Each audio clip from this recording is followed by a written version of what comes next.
செய்ய மாட்டாங்க, நம்மோடு போகின்ற போது வரமாட்டாங்க. போகின்ற போது என்னதான் வரும்? நம்ம செய்த தான தர்மம் தான் வரும்.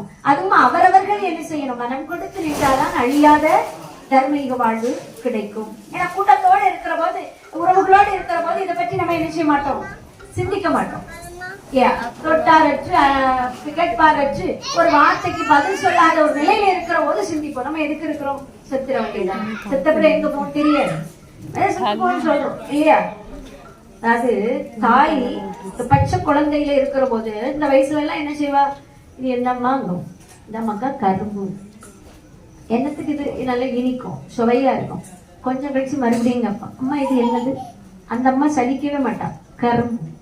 இப்போ உள்ள அம்மா இல்ல, இப்ப அம்மா ஒண்ணு இப்போ பிள்ளைக்கு ஒரு தடவை சொன்னாலும் பக்குன்னு பிடிச்சிடும், அது வேற விஷயம், நிறைய இருக்குது. இருந்தாலும் ஒரு குழந்தை ஒரே வார்த்தையை திரும்ப திரும்ப திரும்ப திரும்ப கேட்டாலும் சலிக்காம சொல்லி கொடுப்பா. பச்சை குழந்தை கேட்கும்போது சொல்லி கொடுப்பா இல்லையா? இப்போ உள்ள தாயாக இருந்தா. ஆனா அதே குழந்தை ஆளாகி வளர்ந்தவனாகி இருக்கின்ற போது நடக்க முடியாம ஓட முடியாம கிடக்கத தர்றத சாப்பிட்டுட்டு இருன்னு சொல்லி வச்சிருப்பாங்க இல்லையா? அந்த பருவத்துல இருக்கிற போது சும்மா இருக்கவங்களுக்கு என்ன, அப்படி இருக்கிற போது ரோட்டோட யாராவது கிராஸ் பண்ணுவாங்க. மக்களே அதுல யாரு போராடி சொல்லு மக்கா, சும்மா இருக்க முடியாது, நான் தான் சோறு போடுறேன், அங்க போறேன் இங்க போறேன், அவன் யாரு இவன் யாரு, இதே பார்த்துட்டு இருக்க வேலை உனக்கு. இது யாரா கேட்டாவளா? பேசாம போட்டதை சாப்பிட்டுட்டு வாயை பொத்திட்டு. இது எத்தனை பிள்ளைங்க சொல்லியிருக்கோம்? இங்கே இருக்காது, இது ஒரு பக்கம். அது திரும்ப திரும்ப ஒரு வார்த்தைய திரும்ப திரும்ப சொல்லி கொடுத்த அதே தாய் தந்தைய வயசான பின்னால், அதாவது 60 ஆனா இப்படி என்ன ஆயிரும், எல்லாம் மெல்ல மெமரி எல்லாம் லாஸ் ஆயிரும். சொன்னாலும் அவங்களும் என்ன செய்வாங்க, திரும்ப திரும்ப கேட்பாங்க. அப்பதான் போயிருப்பாரு இன்னாருன்னு சொல்லியிருப்போம், மறுபடியும் அதே கேள்வி கேட்பாங்க. ஆனாலும் நமக்கு என்ன கிடையாது, பொறுமை. இப்படிப்பட்ட ஒரு தருணம் வரும் பாருங்க, அப்போதான் நம்ம எண்ணுவோம் இதுக்கு பிறகு நாம என்ன பண்ணணும், எங்க போவோம் அப்படிங்கிற எண்ணம் இல்லையா? இப்ப தெரியாது. அப்போ பக்தியில தான் இதை அறிய முடியும். அதனாலதான் 60க்கு பிறகுதான் பக்தின்னு சொல்லுவாங்க. கிடையவே சின்ன குழந்தையில இந்த நாலேஜ், இந்த அடிப்படை அறிவை நம்ம இப்ப கற்றுக் கொடுத்துட்டோம் அப்படின்னு சொன்னா, ஒரு தோல்வி வருகிற போது, ஒரு பணத்திலேயோ இல்ல பொருளையோ இல்ல சம்பாத்தியத்திலேயோ இல்ல உறவுகளிலேயோ ஒரு சின்ன சின்ன சரிவுகள் வருகிற போது என்ன செய்வாங்க, தாங்கிக் கொள்வாங்க. இல்லைன்னா என்ன ஆகும், ஒரேடியா பொட்டுன்னு மனம் அப்படியே போயிடும். சில ஏதாவது ஒரு சம்பவம் நடந்து அன்னையிலிருந்து சாமியே கும்பிட மாட்டாங்க. அப்புறம் என்ன செய்வாங்க, 1 வருஷம் 2 வருஷம் போன பிறகு என்ன ஆகும், மாறி போகுது உலக வாழ்க்கான. இதெல்லாம் ஒரு அடிப்படையான ஒரு விஷயம். அதான் ஐயா சொல்றேன், இது ஒரு யுகம் அல்ல, எல்லா யுகத்துல இறைவன் சொல்றதுதான். சொத்து ஆஸ்தி வஸ்து சுகம் என்று எண்ணாதே. அன்று கிரேதாயத்துல சொன்னார், வம்பிரவாதே வழிழந்து போகாதே தம்பி தனையன் தழங்கள் இழவாதே. எல்லாம் இருக்கு, இந்த வாழ்வு அற்பமானது, எப்படி இருந்தாலும் ஒரு நாள் போய்தான் ஆகும். அதனால இதுல நீ அநியாயத்தை செய்து விடாத. அந்த அநியாயம் செய்வது நீ என்ன செய்யணும், உன்னை பாவத்துல தள்ளிவிடும். உனக்கல்ல உன்னுடைய வம்சத்துக்கு அது என்ன செய்யும், கேட்டை உண்டு பண்ணிவிடும். அது போலத்தான் இங்க வந்து கேட்கிறார். அன்னைக்கு படை இருக்குது, பதாதிகள் இருக்கிறார்கள், ஆணவங்கள் இருக்கிறது, எல்லாம் இருக்கிறது, செல்வம் இருக்கிறதுனால ஓடி போய் அந்த பண்டாரத்தை பிடிச்சிருவான்னு அனுப்புறேன். பின்னால யாராவது நிற்கிறாங்களா கேட்கின்றார். அந்த உயிரிட்ட ஒருத்தரை நீ என்ன சொன்ன, வரம் வாங்கி வருகிற போது கலியன் கையிலே வரம் பெற்று வருகின்ற போது கலிச்சியோடு எம்பெருமான் போய் நின்று உன் வரத்தை எல்லாம் தாண்டி கேட்க கொடுக்க மாட்டேன்னு சொல்ல, என்னோட சண்டை போடு நீ கேட்க, உன்னோடு நான் சண்டை போட மாட்டேன், உன்னோடு சண்டை போட்டால் பக்கத்துல இருக்கக்கூடிய பெண் பார்த்து சிரிப்பார், பேயா தள்ளிப்போ அப்படின்னு சொன்னியா? ஆமா, கடை இல்ல, கம்பு இல்ல, ஆயுதம் இல்ல, பண்டாரம் பரதேசி பிச்சைக்காரன் ஒத்தையா இருக்க, உன்னோடு சண்டை போட மாட்டேன். ஏன் வெல்ல முடியாத வரம் பெற்றிருக்கக்கூடிய வீரனாக்கனா அப்படின்னு. அப்போது நான் சொன்னேன், ஞாபகம் இருக்கிறதா, நீ இந்த வார்த்தையை எனக்கு சத்தியமாக செய்து கொடு. யார் பேர்ல சத்தியம் பண்ணணும்னு கேட்டேன். நீ வாங்கி இருக்கக்கூடிய வரம், பெற்று செல்லக்கூடிய அழைத்து செல்லக்கூடிய பெண் உன் பேர்ல சத்தியம். உடனே அவன் சத்தியம் பண்ணா. என்ன சொன்னா, நான் பண்டாரத்தை ஆண்டியை கனை கம்பு ஆயுதம் எதுவும் இல்லாத ஒரு வந்த நிராயுதபாணியை நான் என்ன செய்ய மாட்டேன், துன்பப்படுத்த மாட்டேன், துன்பப்படுத்த மாட்டேன் சொல்லி வந்தாயா? இப்ப என்ன பண்ண, பண்டாரமா பரதேசியா பிச்சைக்காரனை போல ஆண்டி அல்லவா நான் இருந்தேன். அன்பாக மக்களுக்கு காசு வாங்கலையே, பணம் வாங்கலையே, தர்மத்தாய் அல்லவா நோதித்தேன். அப்படி இருக்கிற போது வர்மமாய் வந்து என்னை அடித்தாயே பாவி, அதுல என்ன நியாயம் இருக்கிறது சொல்லுகின்றார். அப்போது என்னுடைய மக்கள் என்னை எடுத்து, பொன்னப்பன் ஆரணரே பெற்றவரே திண்ணுமப்பாணி வாயிலே எடுத்து சாய தலையரையும் சரிக தொட்டியில் வச்சு எனக்கு பாதத்தை தாங்கினார்களே, அந்த மக்கள் என்றும் நலமாக இருக்க வேண்டும் அப்படின்னு இருக்கிறார். இப்போ நாம கொடுக்கக்கூடிய ஒவ்வொரு தர்மமும் மனதால ஒண்ணுமே இல்லை. இப்ப நம்மளால நல்லா இருக்க முடியாதாலும் இல்லை, மனசால நம்ம நன்மையை நினைக்கணும். மத்தவங்க அழித்து போகணும்னு நினைக்காம இருந்தாலும் என்னதான் கலியுகத்துல மேலான சிறப்பு. இப்ப கல்யாணத்துக்கு போறோம், போனோடனே என்ன செய்வோம் சொல்லுங்க? போனோடனே சாப்பிடுவோம். கரெக்டா சொன்னீங்க. ரொம்ப கூட்டமா இருக்கு, போட்டோ எடுக்க முடியாது, முதல்ல என்ன செய்வோம்? சாப்பிடுவோம். சுவாமி சோறு போடுது, முதல்ல நமக்கு என்னதான் முக்கியம் ஆயிட்டு. இப்ப நான் போனாலும் அப்படிதான் போவேன் இல்லையா? ஆனா சரி, போறதெல்லாம் பரவாயில்ல. அந்த மணமக்களே என்ன செய்யணும்? மனசார வாழ்த்து. கிட்ட போய் வாழ்த்தாட்டாலும் நல்லா இருக்கணும் ஒரு வார்த்தை வாழ்த்து. நாம கல்யாண கார்டு அடிச்சு மூட்டை பந்தல் வச்சு எல்லாரையும் வரவழைச்சு என் பிள்ளைகளை வந்து வாழ்த்தி சொல்லுங்கோன்னு நல்ல கொட்டை இடத்துல என்ன செய்யணும்? கார்டு அடிக்கணும். ஏன்? அந்த இடத்துல தான் அடிக்கிறோம். எல்லாரும் வரணும், யாரும் வரக்கூடாதுன்னு நினைக்க மாட்டீங்க, எல்லாரும் வரணும். என் பிள்ளை கல்யாணத்துக்கு என்ன செய்யணும்? உலகமே வந்து கூடி இருக்கணும், எல்லாரும் வாழ்த்தணும், எல்லா தாயும் தந்தையோட நினைக்கக்கூடியது. ஒரு நாளா நம்மளும் அது மாதிரி மற்றவர்களை வாழ்த்தணும்னு எனக்கா நினைச்சிருக்கோமா? 500 ரூபா அச்சம் 1000 என்ன செய்யணும்? இந்த லாஜிக்க பார்ப்போம். இது இயல்பான ஒரு தன்மை இல்லையா? வாழ்த்துவது என்பது ரொம்ப பெரிய விஷயங்க. ஆனா அதுக்கு காசோ பணமோ தேவையே இல்லை. ஒன்னே ஒண்ணுதான், என்ன? மனம்தான் தேவை இல்லையா?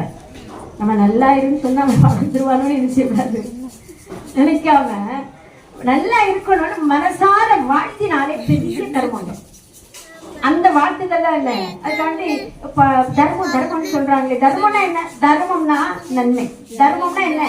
அறம். நன்மையான காரியங்களை செய்வது எதா இருந்தாலும் தர்மம். அதுல போயிட்டே இருக்கீங்க, அதுல தெரு போயிட்டு என்ன கவழ்ந்து ஓடிட்டு இருக்கேதோ, திறந்து வச்சிருக்கீங்க, தண்ணி போயிட்டு பூட்டை மறந்துட்டாங்க, இப்ப திடீர்னு வருது, நம்ம பார்த்துட்டு தான் போறோம், இது பொது சொத்து, யார் வேணாலும் பார்க்கணும் அப்படின்னு போனோம்னா அது தர்மம் இல்லை இல்லையா? அதை என்ன செய்யணும்? இது எல்லாருக்குமான பொது சொத்து, நமக்கும் உட்பட்டது, வேஸ்டா போகுது, இந்த உலகத்திலே ரொம்ப தேவை அடிப்படை நீர். அப்ப என்ன செய்யணும்? அந்த பைப்பை பூட்டி வைக்கணும். நம்ம அந்த தண்ணி அதுல எடுக்காவிட்டாலே என்ன செய்யணும்? இது ஒரு பிரபஞ்சத்தினுடைய தர்ம நியதி. அது கொடுப்பது மட்டும்தானே கிடையாது. இப்படி என்ன செய்யணும்? நாம தர்மம் இப்படி ஒரு மனதாலையா செய்தாயா? சுண்ணாம்பு ஆனாலும் கொடுத்தாயான்னு கேட்கிறா. சுண்ணாம்பு கொடுக்கறதுன ஒரு வெத்தலைக்கு தடவாங்களே சுண்ணாம்பு, அது கொடுத்தா கூட தர்மம். ஒருத்தங்களுக்கு பூ மனதார கொடுக்கறோம்னா தர்மம். அடுத்தவங்க மதுலட்டி என்ன செய்யக்கூடாது? பூ பறிச்சு கொடுக்கறதல்ல, நம்ம மனதார கொடுக்கணும். நம்ம வீட்டுல இறைவனுக்கு கூட அப்படிதாங்க, இறைவனுக்கு தானே வைக்கணும்னு சொல்லி என்ன செய்யக்கூடாது? பெரிய பாவம் அடுத்த வீட்டுல போய் என்ன செய்யக்கூடாது? பறிச்சு ஐயா அதான் அது என்னன்னா வழி தேங்காய் எடுத்து கடை தேங்காய் எடுத்து வழி பிள்ளையாருக்கு உழைக்க மாதிரி ஆகிப்போம். ஒரு நாள் இறைவனுக்கு சாத்தக்கூடிய கொடுக்கக்கூடிய மலரை என்ன செய்யக்கூடாது? அடுத்த வீட்டுல களவாடியோ இல்ல பறிச்சோ கொடுக்க வேண்டிய அப்படிலாம் இறைவன் கேட்கவே இல்லை. தவறான விஷயம். ஏன்னா அதுவே ஒரு மாபெரிய தர்மம். பூ கொடுப்பது தர்மம், பசு கொடுப்பது தர்மம், உணவு கொடுப்பது தர்மம், அநாத பிணத்தை எரிப்பதோ புதைப்பதோ தர்மம், ஒருவங்களுக்கு மருத்துவ செலவுக்கு கொடுக்கிறோம்னா தர்மம், படிப்பதற்கு உதவி செய்தோம்னா தர்மம், கல்யாணத்துக்கு ஏதாவது வசதி செய்து கொடுத்தோம்னா என்ன தர்மம்? இப்படி தர்மங்கள். ஆதூர் சாலை விட்டு வேதங்களை ஓதக்கூடியவர்களுக்கு தர்மம், உணவு கொடுத்தா அது என்ன பெரிய தர்மம். இப்படி எல்லாம் இருக்குது. அதுல கடைசி தர்மம் 32வது தர்மம் சுண்ணாம்பு கொடுத்த. அதாவது கொடுத்தாயான்னு கேட்கிறாரு. அது கூட கொடுக்கலப்பா. எப்படி வாழ்ந்திருப்பான் பாருங்க. துரியோதனன் தானே, கர்ணன் வள்ளல். யாருக்கு சொத்தை கொடுத்தான்? கர்ணனுக்கு சொத்தை இல்ல, துரியோதனுடைய பொருள் தான் கொடுத்தான். அவன் உனக்குன்னு சொல்லி கொடுத்த அந்த பொருள், தனக்கென்று கொடுக்கப்பட்ட அந்த பொருளை மற்றவர்களுக்கு கொடுத்தான். கொடுக்க வேண்டும் என்று சொன்னால் அதற்கு பணம் இருக்க வேண்டும், பொருள் இருக்க வேண்டும் என்பதல்ல, நல்லதொரு மனம் இருக்க வேண்டும். மனம் யாருக்கு இருந்தது? துரியோதனன் இல்ல, கர்ணன்கிட்ட இருந்து. அதை கொடுத்தது எப்படி கொடுத்தான்? என் பேர் சொல்லி கொடுத்தான்.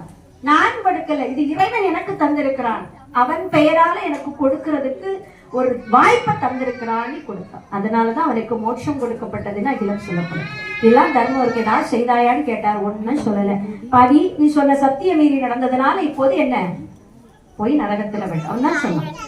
பண்டாரத்தை பாண்டிய அடிச்சோம்னா துன்புறுத்தினா நான் தோற்று பெண் தோற்று வகை தோற்று நானும் அந்த வகைகளோடு வரத்தெல்லாம் வச்சு நரகத்துல போய் விழுவேன். இது எப்ப சொன்னா? கலியன் வரம் பெற்று வந்தான் இல்லையா, அப்படின்னு சொன்னான்.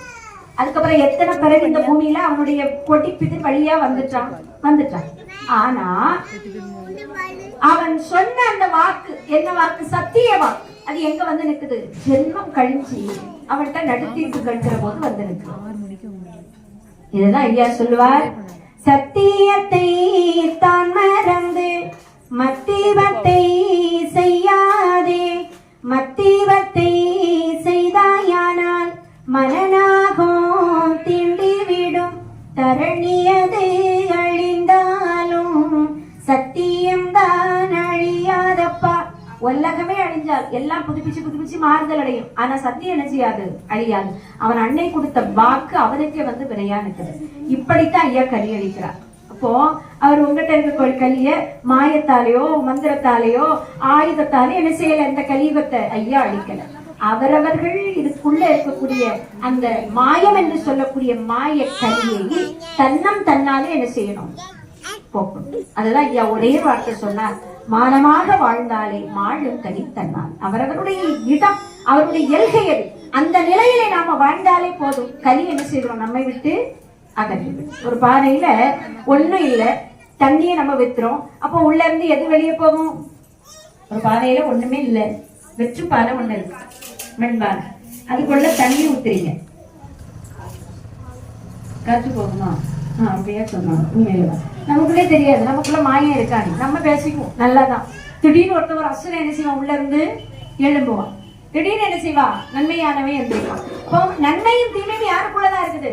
நமக்குள்ளதான் இருக்குது. இந்த தீமை அணுகாத வண்ணம் நாம் அதை தாண்டி வர வேண்டும் சொன்ன அவரவருடைய இயல்பு நிலையிலே நாம் வாழ வேண்டும் என்பதுதான் இங்க அங்க சொல்றார். கலியனை தன்னம் தன்னாலே அவரவர்கள் செய்த அநியாயமே அவரவர்களை என்ன செய்யும்? ஆழ கடத்தி விடும். அதுபோல அவர் சொன்ன சத்தியமானது இங்க வந்து நிற்குது. எல்லாவற்றையும் தந்தேன்னு சொல்லி வரத்தை எல்லாம் நாராயணுடைய திருமுடியை வாங்கியிருந்தான். உலகமே கலியுகமே என்ன ஆகுது? ஸ்தம்பித்து போயிருந்தது. அந்த திருமுடியானது என்ன செய்யப்படுது? நாராயணர் கிட்டே ஒப்படைக்கின்றான். அவன் பெற்ற வரத்தை அங்க வைக்கிற மந்திர ஜாலம் பொய் கனவு உருட்டு எல்லாத்தையும் என்ன செய்தாச்சு? மாரணம் வச்சாச்சு. அப்ப என்ன ஆகுது? தெய்வங்களுடைய அந்த தன் நிலைகள் எல்லாம் மறந்து அவர்களுடைய ஒரிஜினல், அதாவது அவர்களுடைய தன்மை உண்டிலே அவங்களுக்கு ஒரு அதெல்லாம் என்ன செய்யுது? திரும்ப மீட்டெடுக்கப்படுகிற இவனுடைய கலி வரங்கள் எல்லாம் எம்பெருமான் முன்னே உடக்கடித்து வைத்து விட்டு நரகத்துல விழுந்தா. நரகம் கூட ஏற்கலையும், ஏன்னா அவ்வளவு பெரிய பாவி. நரக வாயில் ஆதிசேடன் அப்படியே எடுத்து அவனை உள்ள தள்ளி வாசலை அடைக்கின்றான். தர்ம யுகம் தோன்ற போகின்றது. வைகுண்டராஜர் சங்கு எடுத்து ஊதுகின்றார். அதான் சங்கு நமக்கு வச்சிருக்கு. சங்கு வந்து சாதாரண சங்கல்ல, தர்ம சங்கு. அதை எடுத்து ஊதிய உடனே நல்ல மக்கள், அந்த தர்ம யுகத்துக்கு பாத்திய பெற்ற நல்ல உயிர்கள், அது பச்சி பறவையா இருக்கலாம், உயிரினங்களா இருக்கலாம், மிருகங்களா இருக்கலாம், மனுஷங்களா இருக்கலாம், எல்லாரும் என்ன செய்வாங்க? அங்க வருவாங்க. இது என்னது? என்ன நடக்கக்கூடிய தன்மையாக்க சொல்றேன். எதிர்காலத்துல நடக்கக்கூடிய தர்ம யுகம் வாழும். இப்ப இந்த சங்கு ஓசை நம்ம செவியில விழணும். நன்மை செய்தா விழும், இல்லைன்னா என்ன செய்வோம்? இல்லையா? தர்ம சங்கு ஓசை நமக்கு விழும். உயிர்கள் எல்லாம் ஏற்கனவே ஐயா வைகுண்டர் திருச்செந்தூரை விட்டு சாமி தப்புக்கு வருகிற போது கடலுக்குள்ளே மறைத்து வைத்து தவத்திலே இருக்கக்கூடிய உயிர்கள் எல்லாம் வைகுண்டர் வந்து விட்டாங்க, ஓடி வந்தான். அவர் என்ன கூப்பிட்டா வந்து கிடையாது. வைகுண்ட வருகை வந்த உடனே ஆட்டோமேட்டிக்கா தன்னால வருது. அப்ப ஐயா சொல்றார், இன்னும் ஒரு விழி. விழினா எங்க ஊர் பக்கம் என்ன சொல்லுவோம்? உங்க ஊர் பக்கம் என்ன விழினா? பொருள் பார்வை விழி. விழிக்கிறதானே? இந்த விழி இல்ல, அது மகரேலா. இது விழி, குளத்தில் விழினா கூப்பிடுது.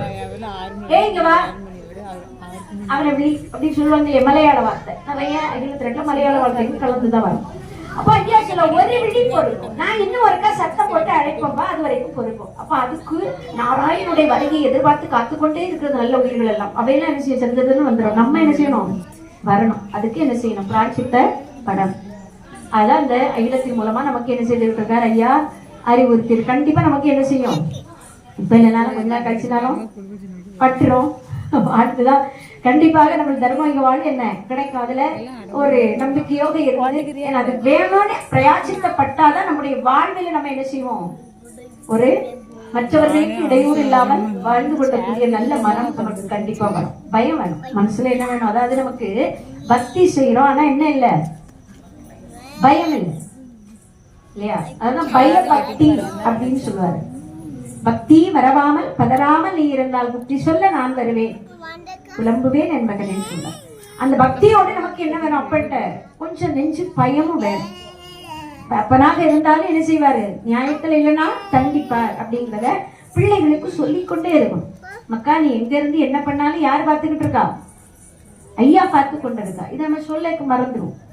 நம்ம பார்க்கத்தாலும் ஒரு கண்காணி ஒருத்தர் நினைச்சிட்டு இருக்கா, கண்காணிச்சுட்டு இருக்கான். இது தாய் சொன்னாதான் பிள்ளை நம்பும். சின்ன குழந்தையில இருந்தே இந்த மனப்பயங்கரத்தை உண்டு பண்ணிக்கிட்டே இருக்கணும். அப்போதான் அது எந்த இடத்துல எங்க இருந்தாலும் என்ன செய்யும்?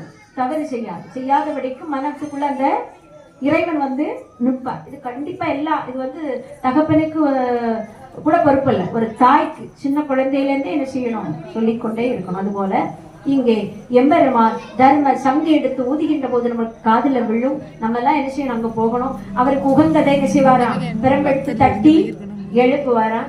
அந்த தட்டி எழுப்பக்கூடிய அந்த உயிரினம் அங்க வருகிறது. புது வாயு, புது வருடன், புது நிலவு. நிலவு எப்படி இருக்கும்? தேய்பிற வளர்பிற கிடையாதான். முழு நிலவா பிரகாசமா இருக்குமா. இடம்லாம் தர்ம வெயில் போல நிறைந்திருக்குமா. அங்க என்ன வராது? டை அடிக்கட்டான், பல்லு கட்டண்டான், வேற முகத்துல ஆன்டி ஏஜிங் பூசண்டான் இல்லையா? எங்கேயுமே போட்டாங்க. என்ன உள்ள போயிட்டு வந்தா பியூட்டி பார்லர் என்ன 10,000 காணாம போயிருது. அதெல்லாம் தேவையே இல்லை. எத்தனை வயதானாலும் என்ன என்றும் இளம் பருவம். 16 வயது பிராயம், மெய் அறிவு, வாலை பருவம், மெய்யான ஞான கண் கொடுக்கின்றார். உடம்பெல்லாம் ஒளி உடம்பான தேக பொன்னுடம்பு போன்ற பொரிந்த தேகமானது கொடுக்கப்படுகிறது. இது நம்ம இப்படித்தான் சொல்லி நம்ம என்ன செய்ய முடியாது? அதை உணர்ந்தாதான் அதை அனுபவிக்க முடியும். இப்படியெல்லாம் அந்த சிறப்புகளோடு எம்பெருமான் தர்மயுகத்தை ஆளுவதற்காக ஆரம்பிக்க போகிறார். அதற்கு முன்பு இங்க ஒரு செல்ல கல்யாணம். இந்த கல்யாணம் எப்போ வரத்த வச்சானோ அதோட தெய்வங்கள் எல்லாம் தன்னிலைக்கு வருது. அதனாலதான் ஐயா இந்த வழிபாட்டை என்ன செய்தாரு? பழைய நிலைக்குள்ள புகுத்தாம புது நிலைய கொண்டு வந்தார்.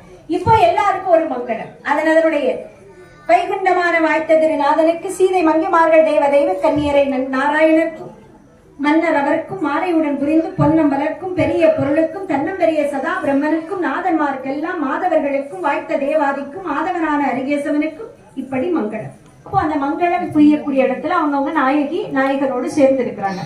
சரஸ்வதி இருக்கிறா, பார்வதி இருக்கிறா, பகவதி இருக்கிறா, கங்கை, மடந்தை, பாடி எல்லா தெய்வங்கள் கூடியிருக்கிறாங்க சபை. அங்க ஒரு அம்மையை மட்டும் காணல, பத்திரகாளி. அவள் எங்க இருக்க? வடவாமுகத்துல சிறைப்படுத்தப்பட்டார். எப்போது பிள்ளைகள் அணைக்கரையிலே சோழனால் சார்ந்தவர்கள் கொல்லப்பட்டார்களோ அன்று அமர்த்தப்பட்ட அம்மை எப்போதான் எழுப்புறா? தர்மீகத்தை ஆட வருகின்ற அதுக்கு முன்னால்தான் எழுப்பப்படுறார். இப்ப எல்லாரும் தேடுறாங்க, நம்ம பிள்ளைய கண்டுமணி போல காக்க ஒப்படைத்து கொடுத்தோமே அந்த பத்திரகாளி, வராகி, சுந்தரி, சாமுண்டீஸ்வரி, நிறைய நாமம் பெற்றவள் இல்லையா? அவளை கேட்டு தேடுற போது அவ சிறையில இருக்கிறாள். இனி அவர் தண்டனை பெற வேண்டிய அவசியம் இல்லை. ஏன்? இந்த சான்றோர்கள் அணைக்கரையிலே மாண்டு போன அந்த உயிரோடு உடலோடு ஐயா திருப்பி கொடுக்கின்றார். அந்த பனிஷ்மெண்ட் தண்டனைக்கு இனி அவள் பாக்கியப்பட வேண்டிய அவசியம் இல்லை. வர வேண்டும் எண்ணுகிறார். எதிர் வருகின்றார். எல்லோரும் அங்கே சபை பூர்த்தியாகின்றது. எம்பெருமான் தர்மயுகத்தை ஆளுவதற்காக துவரையம்பதி துலங்கக்கூடிய அந்த சிறப்பை சொல்லுகின்றார். அதை வாசகத்திலே நாம் அறிவோம்.